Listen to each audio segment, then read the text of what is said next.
Race in American society is another way of thinking about and defining social stratification. Social stratification is a way of ranking people, and today we're going to discuss how that ranking system also applies to racial characteristics and what that looks like in society. As we continue our conversation on social stratification and we think about race and how race defines people, race is a way of thinking about how diverse our nation looks like. The United States is becoming more and more diverse because of immigration, because of birth rates. And today in the United States, more than 1 in every 3 persons is considered to be in a minority group. Minority groups are socially constructed, and racial and ethnic minorities have been victims of these ideals about who's better and who's on top and who's inferior. Sometimes members of either a racial and ethnic minority are sometimes cease being different because they assimilate. Assimilation is a term where you take on the group and characteristics of mainstream culture.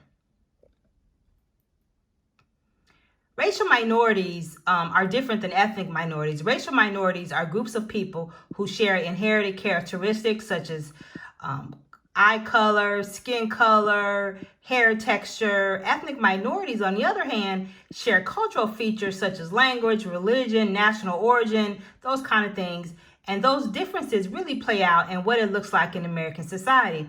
If you look at this chart, this is the United States population by race and ethnicity for 2016 and projected numbers for 2060. As you can see, the share of population of minority groups are growing over time, and by 2060, the share of groups that are considered to be minorities are higher than whites. And that's projected numbers for 2016.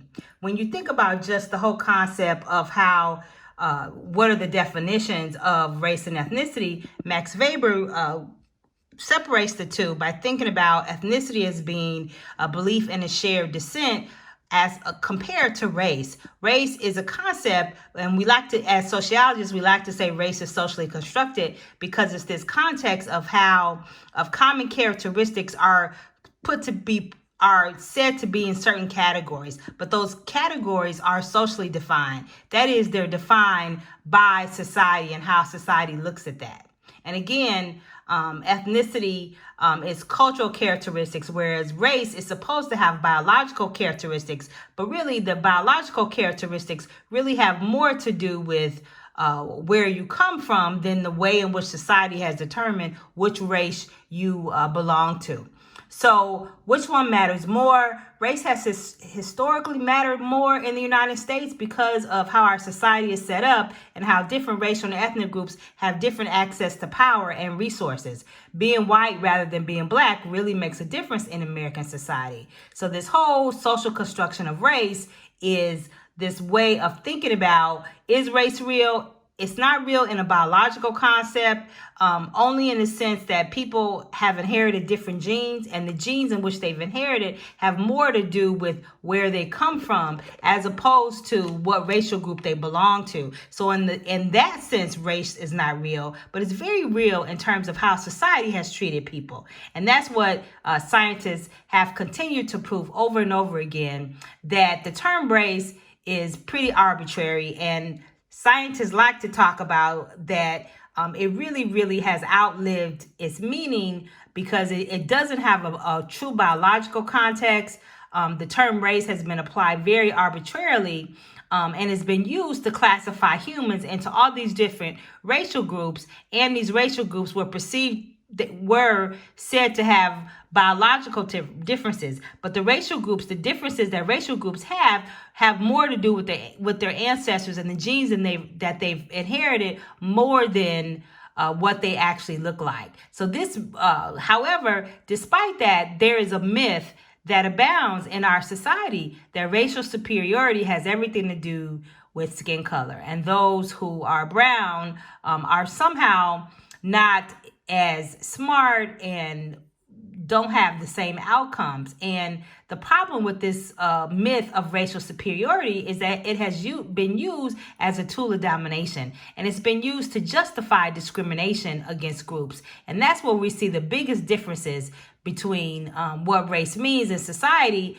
biologically and what it means for society. It may not have a meaning biologically, but for society, it has a real meaning because it has served to really justify exploitation and conquest over time. And racial categories are regulated by society. They actually change over time. And that's the other part of why this whole question of race is problematic. Now, there's a difference between a minority group and a dominant group. A minority group has to do with a group that has less access to power and resources. A dominant group has to do with the group that has more resources and power. And the dominant group has nothing to do with how many people are in the group. It has to do with how much power you have. So in this society, whites are considered to be part of the dominant group. So how do you become a minority? Well, there are a number of ways that you become minority groups, and it really has to do with what has happened with the initial context of how groups have been treated in American society. So what you see is when groups have migrated to this country, that part of what's happened in this migration process is that groups have been treated unfairly. And as groups have expanded their political boundaries, that has also been a part of that context. You also see colonialism and segregation as also being part of this context of how groups are being treated.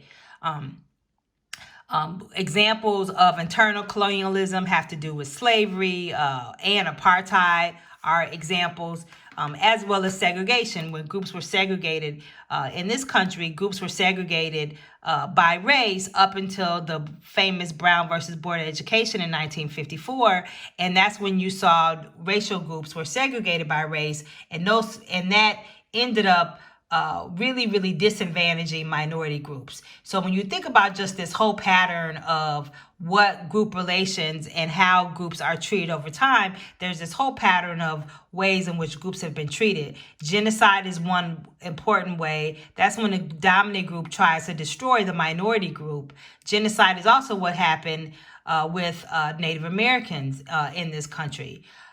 We talked about internal colonialism and segregation. Assimilation is when the dominant group absorbs a minority group and they take on the same context. Pluralism is this idea of what America was supposed to be, that we would all become this American group and just become American, but that has not been what's happened in American society. What we see instead is that we live in a society that has discrimination, racism, and prejudice. Discrimination is the act of treating groups differently as a result of because of skin color. Racism is prejudice and discrimination on the basis of race. Prejudice, on the other hand, is just an attitude. So when you think about how these two converge, racism is the convergence of prejudice and discrimination, and the way it plays out is racism. Why does it occur? Well, psychologists have this way of thinking about and again, these are interactionist perspectives where they like to think about how different personality types may be more likely to be racist. Those who are more authoritarian may be more likely to be more racist because of their personality types and because of their experiences.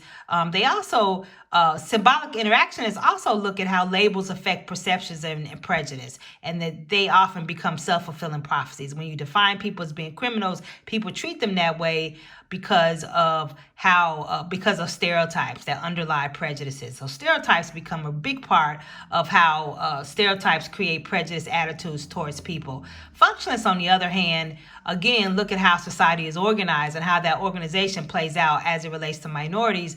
And what the functionalist perspective says is that social environments generate feelings about people. And those feelings is what causes law enforcement officers on one hand to treat minority groups differently. Conflict theorists discuss how the marketplace is set up and how laws are set up in a way that minority groups are treated differently as a result of their access to power. And so again, those differences play out in how minority groups fare in society. But their functions say that racial beliefs have functions for the dominant group. They provide a justification for social inequality. They discourage subordinate people from questioning their status. And they really justify bad behavior. They justify discrimination and racism. And so that's the way that racism is functional for society, but it is also dysfunctional, because when you discriminate in a society, the society has to use resources to correct that discrimination. So while racism, where it may be, in some instances, it can be functional in a way that it helps the dominant group maintain their status, and it helps the dominant group to justify their actions. At the same time, it doesn't allow people open access to opportunities that could actually help them. And so what we see is that the whole origins of prejudice and discrimination have a whole lot to do with social norms, the laws that have been written. That's the functionalist perspective.